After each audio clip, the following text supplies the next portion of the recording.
Hi friends, আমি আজকে একটা নতুন রান্না করতে যাচ্ছি। সেটা হচ্ছে বাটা মাছের ঝাল। তো সেই জন্য আমি বাটা মাছ এখানে নিয়ে নিয়েছি, ছোট সাইজের বাটা মাছ। তার মধ্যে আমি নুন হলুদ মাখিয়ে রেখে দিয়েছি। আর এখানে এই যে কড়াইতে আমি তেল গরম হতে দিয়েছি, এর মধ্যে আগে আমি মাছগুলো ভেজে নেবো, তারপর আমি পরে কি করব সেটা তোমাদের দেখাচ্ছি।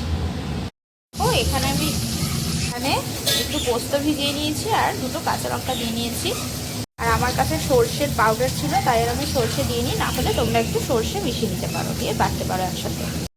দেখো আমি এখানে মাছগুলো ভীষণ ভালো করে ভাজিনি, মোটামুটি একটা না ভাজতে যেটুকু নয় সেটুকু ভেজে নিয়েছি। খুব কড়া করে ভাজলে এই মাছগুলো খেতে ভালো লাগে না, ছোটো ছোটো তো, আর মানে সরু সরু হয়ে যায়, ভালো লাগে না। এই মাছ ভাজার পরেই তেলটা বেঁচেছিল, তো এর মধ্যে আমি দিয়ে দেবো কিছুটা পরিমাণ কালো জিরে, আর দিয়ে দেবো দুটো চেরা কাঁচা লঙ্কা। এবার তোমরা ঝাল অনুযায়ী তোমরা যেরকম ঝাল খেতে চাও, তো সেই অনুযায়ী তোমরা কাঁচা লঙ্কা একটু দিয়ে নেবে কম বেশি করে, কারণ আমি এখানে আরও লঙ্কা অ্যাড করবো, সেই জন্য আমি দুটোই দিলাম। তো এটা একটুখানি ভেজে নিই, একটা সুন্দর ফ্লেভার বেরোবে। তারপর আমি এই যে এখানে কেটে রেখেছি কুচনো, একদম কুচিয়ে রাখা পাইন চপ পেঁয়াজ, আর এখানে আছে পাইন চপ টমেটো, এইগুলো আমি দিয়ে দেবো।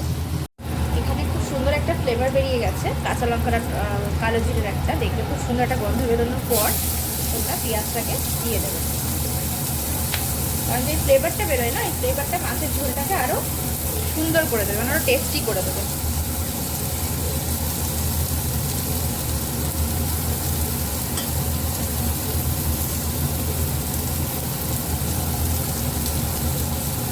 তো দেখো আমি একা করছি যেহেতু ভিডিওটা, সেই জন্য হয়তো একটুখানি এদিক ওদিক হয়ে যাচ্ছে, তো তোমরা একটু কষ্ট করে দেখে নিও।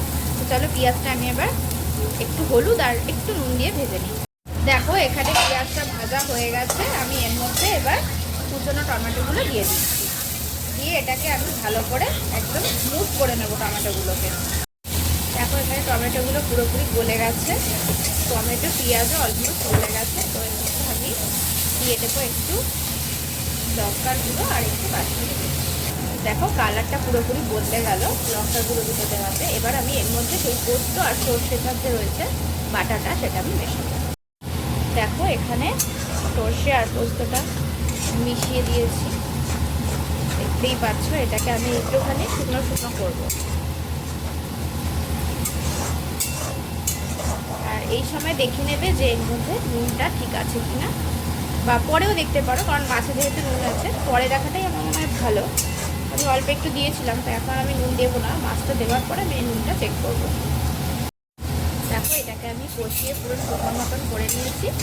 এবার আমি এর মধ্যে দিয়ে দেবো জল।